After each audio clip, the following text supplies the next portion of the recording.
2013, and he became a partner in 2019. So it didn't take him very long, but he did.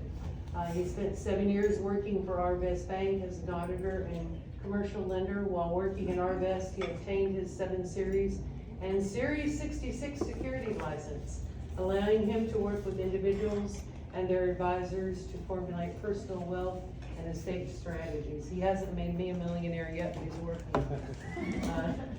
So Mr. Price focuses on commercial transactions, estate planning, trust administration, assisting clients in all aspects of real estate and assets-based transactions. He represents financial institutions, borrowers relating to commercial loans and credit facilities. CR is a native of Northern California, don't hold that against him. And he's lived in Northwest Arkansas since 1988. He and his wife Jenny are married since 2010, and they have the wonderful and cutest little boy named Joseph. He's a character. BR likes to camp and fish, and he also likes to play golf. I've known BR for quite some time, so please welcome BR Price. And we're going to talk Going on 30 years or so. So yeah, Luann asked me if I would come talk about everybody's favorite topic, unlawful detainers and evictions. Yeah, I kind of put together this handout here. Get it out for you. Kind of just the step-by-step process of it. Obviously, the goal is to not have to do this. Everybody pays their rent and maintains the property, and everybody's happy, but that doesn't always happen. So, unlawful detainer is basically a statutory scheme in Arkansas that is essentially an eviction process. So if you've got a tenant, obviously if they're in breach of the lease, whether that's behind on the rent, past a cure period, they're damaging the property, the cops have been getting called every week and it's a nuisance, they got 20 cats in the house and they're not supposed to have pets, anything like that. So if they're in breach of the lease, then probably the best and most effective way to get them out is through an unlawful detainer process if they won't leave on their own. So once you basically said, okay, they're in breach of the lease, we need to get them out. We've dealt with them long enough, and so before we can file an unlawful detainer complaint, you have to file what's called a notice of unlawful detainer. And so what you do is it's a document. I think Luann had a few samples that let me try will to probably work. Let me see if I can work this and I don't lose everything. Otherwise, So that document essentially just doesn't have to be physically served like a process server, but it has to be posted on the property, usually just on the door of the property, and document that it was posted, when it was posted. And so basically what that says is, hey, you're in breach of the lease, you have 3 days to get out. After that 3-day period has expired, we're free to file the unlawful detainer complaint with the court. So that's something that if you're an individual and own a property in your personal name, you can try and do it by yourself. There's a few steps to it.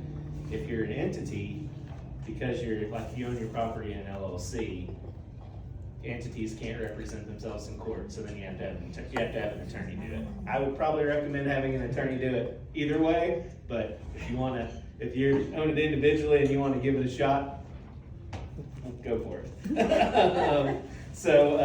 So we file that unlawful detainer complaint, and basically there's a complaint that lays out, that they're in breach of the lease. There's a copy of the lease. Here's how they're in breach.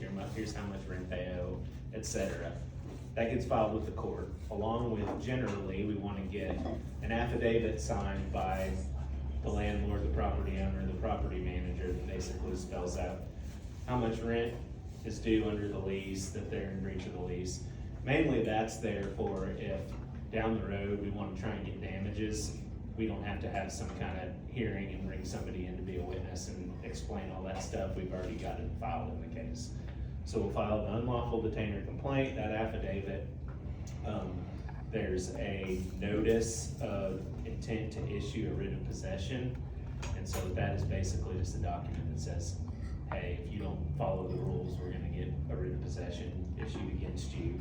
And so we file all that stuff, get a summons from the court, and then we have to serve the tenant with that. And so I saw you had Cody as one of the affiliates. Cody's one of the process servers I use a lot. You can serve it on them personally. Again, you can serve it on them personally if you want to. Some people are perfectly comfortable with that, some don't want to. You can get a process server to do it, or another way to serve is by certified mail requiring a signature. Generally the slowest way to do that. We're usually in a hurry, so I generally will get the process server. You know, they usually charge $50, $75 to go serve it. We get it served quickly. So once they are served with all that paperwork that we filed, they have 5 days, not including holidays and weekends, to file a response with the court, essentially saying why they're not in breach, etc. If they don't do that within that 5-day period, we can proceed to get writ of possession. Depending on the judge, sometimes they'll want a proposed order sent to them, but most of the time you can just get the clerk. Once you send an email, call them and say, hey, we're past the 5 days. So the court clerk signs the writ of possession. If they do file a response in that 5 days, if they probably have done this before and know how to play the game, so to speak, they know that even something as minimal as a handwritten note that sometimes is illegible and incomprehensible is enough to delay it to where we have to have a hearing. So if they file a response in that 5-day window, generally we're going to have a hearing in the court that basically gets the judge to order the writ of possession. If they're contesting an unlawful detainer, if it's because there's rent that's past due, in order to continue forward and not have the writ of possession issued, they are required by law to deposit all the rent that's due with the court registry while they're challenging that. So that's usually where we automatically win in that scenario, is say, okay, we want to issue a writ of possession if you deposit all the rent. They don't do that, and we get the writ of possession. Once you have the writ of possession, that's what you have to do, is you have to get the sheriff's department essentially, or to serve it on the tenant or post notice. So what they do is they try for a day. If they aren't able to do it within a day, they're allowed to post it on the wall. But basically what the writ of possession says is you got 24 hours to be out. Once that 24 hours is passed, you'll have to coordinate with the sheriff usually to get them out there, to meet you out there, to get them out of the property, change the locks, keep the peace, remove the property. So that's another thing. If they've got all their stuff still there, it's kind of a muddy area of what you are and aren't allowed to do with it. The way the statutes read is you have a lien on that property that's in there. So usually what I say is 30 days is a safe time period. It's a pain in the, but I have had times where landlords have just gotten rid of it, thrown it all away, and the tenants come back and file. It's probably worth hanging on to it and then just provide them a way to say, hey, you've got this amount of time to come get your stuff, or we're going to sell it or throw it away or whatever. So once you've got them out, essentially, sheriff's done that, you've changed the locks, you've still got the case that's open, because it's like any other lawsuit where if someone gets served with a lawsuit, they've got 30 days from the date that they are served to file a formal answer in the case. So they may have filed that little handwritten, hey, that doesn't end it. So if they're out, then the decision is, okay, do we want to move forward and take this thing to the finish line, get a judgment against them for all the rent that's owed, damages to the property, all that sort of thing? Or do we, decide, okay, we just want to get them out, get a new tenant in there and move on? The consideration there is basically, okay, are we gonna ever be able to collect this money? Because you're gonna spend extra money to take it further. The question is, okay, are we throwing good money after bad at that point? And some people wanna take it and get a judgment, and, you know, somewhere down the line, if they're trying to do a real estate transaction or anything and it pops up, they're not gonna be able to do it without paying that off. And so every once in a while, you'll get a surprise of a call from a title company or something and say, hey, what's your current lien amount, and get paid. A lot of times you won't. So it's a consideration too. You can always report them to collections, that sort of stuff, or it at least shows up on their credit report, that sort of thing, if you don't wanna take it all the way to getting damages and a judgment. Because then once you have it, unfortunately, that's what I always tell folks, like, okay, you got a judgment. Unfortunately, the judge just doesn't tell them to break out their checkbook while you're standing there in court and write you a check. You've gotta go try and collect it, whether that's garnishing wages or bank accounts or whatever, and that, of course, costs money as well. So yeah, the timeline on that process, if you file it and they don't file any kind of response in court, if we can get them served in a pretty timely manner, you can have them out in 2-3 weeks, more than likely, if they don't leave on their own, once they kind of see the writing on the wall. If they do file that response, you've gotta get on the judge's calendar whenever they have time to have a hearing, and it can take a while, you know, months sometimes, depending on the court's docket. So yeah, it can get drawn out if that's the case, just to get rid of possession. That's usually the most important thing to the landlord, is we want them out, and then we can figure out the other stuff after that, and whether it's worth taking it further. But yeah, so it just depends. Like I say, some people know how to play the game, and they know the little things they can do to drag it out as long as possible. And so then, yeah, it takes a couple months. Some folks don't, and it's a pretty quick process. It's a decent amount of paperwork up front that gets filed, and then it's kind of just waiting games, just like a lot of stuff. But yeah, I mean, the best thing is obviously do your diligence on your tenants, try and get the best tenants, credit checks, all that stuff. But you know, things happen. People lose jobs. People, whatever, divorces, like we were talking about, that make it where they can't pay their rent.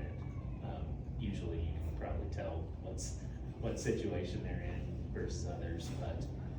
But yeah, once you get to where filing an unlawful detainer, it's just kind of a step-by-step process, depending on what the tenant does.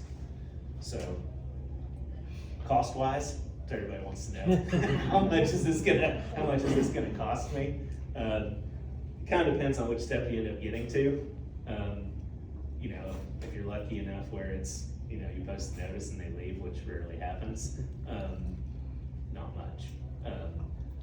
If we have to actually file the complaint and then they don't file a response, I'm gonna get rid of possession. Probably $700-800 to do all that, probably, plus the filing fees. If they know how to play the game, we have to have hearings and all that stuff, who knows at that point. But it can be, a couple thousand, $2,000-3,000 to get it done. So, yeah, but a lot of times it never makes it past that writ of possession phase. So usually they don't file a response, and they're out, and we get the sheriff and they get them out, and it's over with. And then it's just a matter of, do we want to take it to the point where we get a judgment or not? The times where I see where most people file responses more often, it's not when they haven't paid rent, but it's when they're breaching the lease in some other way, and they want to argue about it, whether, well, I'm not in breach of the lease, or you said I could have 6 dogs, or I've got 3 other people living there with me that aren't on the lease, that kind of stuff. And so usually that's where they'll try to challenge it more than, hey, you haven't paid rent for 2 months. So that's pretty cut and dry. So usually those are, we get the written possession after that five-day window and get the sheriff out there and get them out and change the locks and, repaint and do all the stuff you have to do when a tenant moves out. So yeah, I don't know if anybody has any questions, but yeah. In case of you're not wanting to renew the tenant's lease, Yeah, and you have given them enough notice, and they are still there. so if they're a holdover tenant, essentially if you've reached the end of the lease and you haven't signed a new lease, they become a month-to-month tenant. So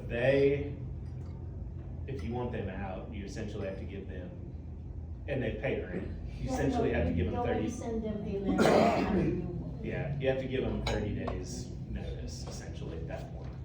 But if they haven't paid if they transferred to a month-to-month on January 1 and they don't pay January 1st rent, you don't have to give them 30 days notice at that point. We had that happen, and then finally, they just decided to move out, because, we told them there are people going in and out of the house, Mhm. and we told them we're gonna have the police survey that house, and then they decided to move out. So I don't know that, because they would not wanna move out, they like the house, I'm sure they but were at just the making same quotes or time, something. in there. yeah. I was just gonna say, on that note, remember, if you're a member of the chapter in the state, we have that statewide lease agreement. And there's a place where you fill in the blank that we'll talk about, even when they're a lease holdover, you can put in a daily amount being charged. Yeah. We're not even really interested with their payment anymore, we just want it to go. Well, I understand, but that does Yeah, I mean, at some help. point, late fees and stuff are great, but if they're not paying it, they're just Yeah. not showing it. But it does help in the Sure. whole scheme of things, that we do have that covered in there. That's, And having those things spelled out in the lease is always helpful, so you're not relying on statutes or whatever, it's spelled out in there. Yes. So thank you, I think the state lease has, language about belongings that are left behind, that they are considered abandoned, Mhm. and but is it different because of this process, They- or can you Technically comment on they that? are, there's, And also, how do you handle it, I guess even more importantly, if we do need to do this 30 days, like, how do you navigate them coming back and getting their stuff, like, you have to meet them at a, make appointment? Oh, or, yeah, like, no, you set an appointment, you make an appointment. yeah, it's a bit of a pain, and so there's competing statutes on that, which is why it's kind of a gray area, because they both kind of say different things. There's one side that says, it's totally abandoned, the second they move out, you can do whatever you want to with it, and there's another one that says you have to give them a reasonable time to reclaim their property and all that stuff. You So- can move it to a storage Yeah, and shed. that's what I said, you can store it, Mm-hmm, but I would give some time, just to make it black and white. Even that if you your have- lease says that. Even if the lease says, there's some things that you can't contract over. So, The lease can't contradict the law. yeah, I mean, some things you can have the lease say that it's, contractually the statute will say, unless otherwise agreed or something to that effect. But there are certain things that matter what the contract says, that your lease can say you could, turn off the utilities and all that stuff, but you can't do that. Yeah, And that statute doesn't give a number, I'm guessing, it No. says reasonable, like. yeah, so everything that's why I say reasonable. 30 days I think is reasonable, and I've never mm-hmm. had a situation where it was determined that it wasn't. That's probably on the long side though. One thing we do a lot is we'll try to get the tenant to say that they are totally done, they're not coming back. Yeah. Like Cynthia will text message them, are you done at the house? Yes, or have you got everything out you want? And if they respond, then we've got a written. I would say at that response. point, yeah, I mean, just document it. Then So- we get rid of it, and, we actually had an interesting case one time, but the guy that worked for me in an apartment, they just trashed this apartment, stuff was all over the floor and everything else. Well, they got sued for getting rid of some stuff, and the girl claimed she had a meat stole in there. and all Oh, yeah, I got kinds of diamond stuff. rings that were there. But she was getting Section 8 housing assistance. But the funny part is, in court, one of the maintenance guys testified, did you not think this stuff had value? And he said, well, I don't think, she didn't think it had value, and the judge said, what do you mean? And he She said, left it there. it was strewn all over the floor, if it has value, you wouldn't throw it all over the floor. Yeah. So, but one thing, we usually do try to either get them verbally, and preferably the two of us there where we can hear it, Yeah. or we get it in writing, text message or something. You where just they wanna say- document that you've given them the Yeah. opportunity And to that get they it. said that they're not coming back for anything. Yeah. And then if we do find something that appears to have some value that might have been left, we'll send a picture of it to them or something and say, Yeah, you know, and see if we get a response, if they wanna pick it up. just try to cover your bases, and, Yeah. I mean, most of the time, they're not gonna be leaving anything that they're coming back for anyway, so it's never really an issue, but again, if they know how to play the game and wanna be a pain, that's one way they can do it, is to, you know, say I left my new coat there. You were Or- talking about the judgment part going on further, but we've had pretty good luck collecting on judgments for most of our properties. You know, if you're renting to people that have decent jobs and, you know. Yeah, and that's the scenario, if you do your app and stuff, you know where they were writing their rent check from Harvest Bank, and you know they work for Tyson, well then, there's two very good avenues to Yeah. potentially collect on a judgment. But yeah, so that's a case by case, it's like, do we really think we have a chance here?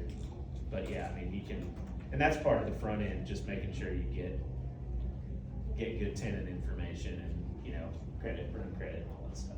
I was gonna say, we had the credit company that a lot of us work with statewide come several months back. Two things very important on your applications, don't forget.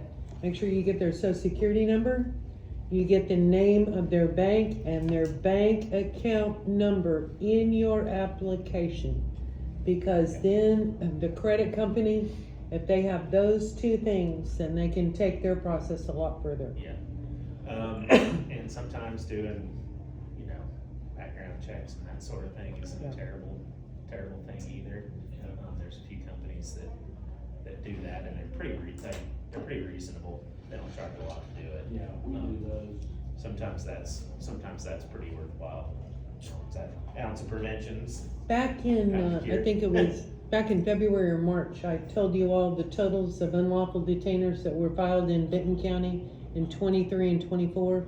BR got me that information. BR, where are you at in 2025 as far as how many that you've kind of? Countywide, was it like six Oh, no. or 700? Oh yeah, we were almost up to Each 900 and some In each each county? year. There were a So, lot. I yeah, probably do personally 2 or 3 a month, probably. and you're still keeping up at that pace in 2025? Yeah, they come in waves, it seems like, but, so it may not be consistently, but then all of a sudden you'll have 6 of them come across your desk at once. Yeah. But, yeah, and a lot of them are people who, they didn't do the front end, you know, they're like, oh yeah, I talked to their old landlord and they said they did the same thing to them, and I should have done that before you rented to them now, but. This is the ironic thing, we've been doing this, I've been doing it 45 years, and we used to get a lot of phone calls from people checking references. Yeah. I know. And we probably get, and we got 45 years of past tenants out there, and we maybe get one call a year unless it's like a Lindsay apartment Yeah. complex or something, so individuals have just quit checking those. Yeah, I I mean, will- there's a reason your bigger companies do it, it's because Mhm. it's. But that's a very else. good point, because as you well know, I travel around the state to the different chapters, and that has been coming up more and more and more in the last 6 months. Even, you know, on my local chapter is Faulkner County, because I'm in Conway. They just had their meeting a week ago, the same deal come up. You all are not checking references. Yeah. I've had 5 people, and I told them, I said, I've had 5 people in the last 6 months, and I know they went to somebody in this room, and you didn't call me, because you don't want them.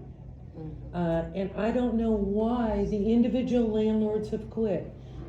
Something that we're gonna talk about, and I'm gonna upload questions that you need to ask that landlord. I have I a mean, specific, Generally, if landlord's been burned, they're gonna tell you. Yeah. Now, employment's a different animal, but But if Well- you're wanting to get them out, they won't. Yeah, sign. sometimes That's it's. and the other, That's an individual, like a management company, a large company, they're gonna have policies for their managers, what they answer and what not. yeah, But most individuals that have 3 or 4 rental houses will get conversational, they'll tell you anything they wanna know. well, but here's the other thing that's coming out on that too, is the other side of it. They're falsifying on the application, and they are not saying who that landlord is. Yeah. Because I called one a couple of weeks ago, and because of my experience, that lady was not the landlord. It could be their relative. Yes, yes. And the other thing, go back and check either ARA County Data or Data Scout. Find out who owns that property. Because you're gonna find out there, they have lied on the application. What was We the other caught one 2 you or said? 3 like that, and we also look at their history, if there's a gap in there, we look for where Yep. we were living during that time Yeah. frame. And it's amazing, if they went and got a prepaid cell phone during that time, the credit bureau will have it on the credit report, that address they used, but, and so we'll call them up, say, tell us about 123 Pine Street. How'd you know about that, or, you know, you get this dead silence because they don't think you'll know about it. Mhm. yeah, I mean, in my mind, that kind of due diligence stuff on the front end is kind of just the price of doing business, and it's gonna pay for itself pretty quickly on the back end. So, yeah, it's, you know, you get folks like, well, I got the deposit money and ready to pay first month's rent. I need to get somebody in there, and you do it, and that's the only money you ever get. And then 3 months later, here we are. So, I'm wondering if there is a better and best practice, because as an individual or a small landlord, uh-huh, whenever I call for reference and the other side is a partner in Lindsay, and they go, send me your questions. yeah. And Yeah. all you can do is to send a standard, have they paid? And it usually doesn't give you any information. I think that might be a deterrence, and it's like, okay, if I know that they're with Lindsay, it's I know. just a head scratch. Well, no, it's true, and Lindsay is that way all over the state. oh, yeah, that's, Mhm. They will not give you, and they'll Yeah. say you have to send us this, you never get a response. Right. So hopefully, on your applications, you're asking for at least 2 landlords. Right. You've gotta go back to the other one, but then also do your research. Mhm. You can call a licensed realtor, a lot of us have Forewarn, the app, we can check on that. So give us a I call. have forewarned and I check. The thing is, there are so many possible or very strong connections. If you look at anybody, there's just so much. Okay, well then Yeah. go to Court Connect, go a Okay. little bit deeper. Okay. Go on Facebook. So after you look at that. Yeah. Yeah, Facebook's the other one, Core yeah. Connect is very easy to search, and it's totally public, Mhm. and it's gonna pull up any, It has a Any- huge warning though that says you're not supposed You'll to even use it call it if you're traffic for tickets whatever. on there. What did you just say? Who said what you're not? Court Connect has all these warning boxes that come up and say, you know, you're not supposed to use this, or I forget the acronyms, but basically we promise to not use it for the purpose that we would be using it. But I would recommend, Yeah. I think it's good to ask, when I haven't gotten, sometimes I haven't gotten a hold of the reference, I go back to the applicant and say, I can't get a hold of this Yeah. person, can you? I'm not doing Can this. you unless I get, talk to yeah, you. I wanna talk to a real, especially, you know, someone that, has some questionable things, and, you know, if they tell me an explanation that makes sense, and they can give me a reference that, you know, where everything makes sense together, then it's like, okay, then Well, I'm and more willing in my, to say. they're not gonna, you know, if they're trying to pull one over on you, they're not gonna go through the extra effort that you're gonna make them go through. if that's the case generally, but, you know, I mean, there's stuff that slips through the cracks. Another red flag is if you say, are you in a lease right now? Well, no. And they're, we're staying with a relative, or I've been living with, you know, that's another red flag. Yeah, They've gotten booted out and they're trying you're to. never gonna get them all, Yeah. but, What yeah. was the other site you said? You said Data Scout and so. Data That's- scout. Data It Scout. depends on what county. Yeah, Some- AR County data has Yeah, AR both. County data is Benton County, for Benton example. County, Act Data Scout is Washington. Washington, And and a bunch, several yeah. Madison counties on, I think, Act Data Scout. And some counties pay them more and you get more info than Mhm. others. Washington County's pretty comprehensive for Ag Data Scout, Madison, not so much. Question, I'm sorry, go ahead. Oh, sorry. Okay, sometimes I pull up the previous address, and then just Google the picture. And if they're like really trashy houses Sure. on the Google. Yeah, I mean, I think that's. you know, that's kinda like the social media, you know, it's amazing what you can find out, Mhm. you know, just doing a little bit of Googling. Act Data Scout, for whatever reason, doesn't have photos of houses in Washington County, but they do in a lot of the other Yeah. counties, but I guess Washington County restricts that. Benton County, you've got pictures of the houses, like, you know. Yeah, I mean, previous you can houses. do a quick And you address can search also on Google verify and get through street that a view. lot of times if it's a legit address, if they're giving you a fake address. Yeah, sometimes it pulls up and it's not even a residence, you know, They'll give or you, it's a they'll give vacant you a lot. street name that's legit, but they'll give you a house number that goes to a vacant lot or is beyond what that street extends to. So One thing with social media, one of the red flags I always look at, if you go to social media and run their name, a lot of times it'll pop up where they're looking for a rental. A lot of times now you're seeing, looking for a private landlord, and that usually means they got problems and they Yeah, don't they don't want to be want, screened by they don't want an Lindsay's process Yeah, or they don't- whatever. They that- don't want yeah. somebody that's gonna process them, and that's usually a red flag, and then you can also see other things they've said, you know, I saw one day was previously asking if you'd rent to a felon, but then they didn't put it on our application. I just want to know, but I'm not a felon. Yeah. And we had one the other day that lied about it out of Memphis, Tennessee, and we had the, what's the name of the company we used? Tenant data. Tenant data re-verified it, and we always ask for a copy of their driver's license or government issued ID as part of their application. She claimed it wasn't her, but the name was the same, date of birth was the same. She was 5'10". Her driver's license said she was 5'11", so that helps you kind of narrow it down. And, then it turned out the address on the warrant, or the arrest, turned out to be match a place of business she previously worked. So, you know, we've verified it was her. On that end. Yeah, there's a couple companies that do pretty good stuff on, I haven't used it in a while, there's a place called Courthouse Concepts that's in Fayetteville that will do pretty thorough background checks, and they're pretty reasonable on the prices. It's probably worth doing. What is Yeah. the name of the one you were? Courthouse Concepts. We also have a member of our Hot Springs chapter, Jeff Bailey is his name, and he's also, does that, and it's, you know, the tenant is charged or the applicant's charged for it, and he'll do it. Yeah, He's it's very, part of the very fast. application fee. They usually charge, what, $25 or something? Some of them, it's anywhere from $32 to $38, Yeah, depending on who it's does it. not- It's not a ton. But the applicant's charged. Yeah, it's so you called don't an have to worry. application, part of an application fee or whatever. Of course, depending on what city you're in, you're not allowed to do that, or We are. potentially. Oh my gosh, I just blanked. Still I want had a to really important question, it seems so important. I'm thinking about it quick before we let VR Oh, go. well. David, did you have I one? had a question, we get a lot of cases where we don't do evictions, but we get the house back with some rent owed Yeah, or damages to the house. you can still sue them for breach of lease if you want to. Well, and we will sue for damages, and we go through small claims on those, which is, district court level, Yeah, which is easier to represent yourself in most cases. What do you think in Benton County, what's the likelihood, or are you familiar Yeah, I mean, small claims, if you're under the, 5,000. under the limit, and like I say, if you're not an entity, yeah, that's a good route to go. Another question is, we got the $5,000 limit, and we're testing one right now in Washington Crawford County.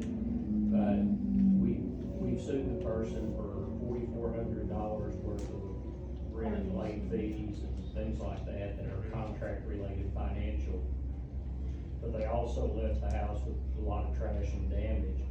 So we're gonna try filing a separate small claims for damages to the property. Yeah. And I don't know if there's a legality on that. We'll see if they'll, I mean, worth a shot, worst they can say is they're Let us gonna know. consolidate That way it, we can or probably kick it up to circuit We'd court. probably get another $3,500 out of the second case. Yeah. So we, saves us going to circuit court. Remember? Yeah, I do. Okay, yeah. It's about, and so one of the reasons I would maybe want to go that next step is to prevent, is so that it's on their record. Yeah. So how far do you have to, so that other landlords, sorry, I'm not being very, articulate, but I wanted their credit or whatever, I want it to show up, You when can send people them are to doing. collection, you can send them to collections and Turn that it will over. show up on their credit Turn report. it over to a collection agency. So You that don't there will be a necessarily flag. have to go get a judgment against them. Right, Okay, right. So, but having the so judgments, the way they work is like they attach to property you own in the county, that sort of thing, for 10 years. You can always renew them too, but so if you have that, like I said, if they're down the road, they're trying to buy a house or whatever, and there's Yeah. a judgment out there, they're not gonna be able to close on that house until you get paid Yeah. off essentially, so. But more and more of us are starting to turn things over to collections But because we're collections, sick yeah. and tired of it. So I can tell you that then the landlords in the state, they're really starting And to all turn stuff all the over big, the Lindsays, that, they do it. immediately. That, Yeah. yeah. Well, BR, we thank you. BR has his And card over Feel here. free if you have questions or whatever to call. I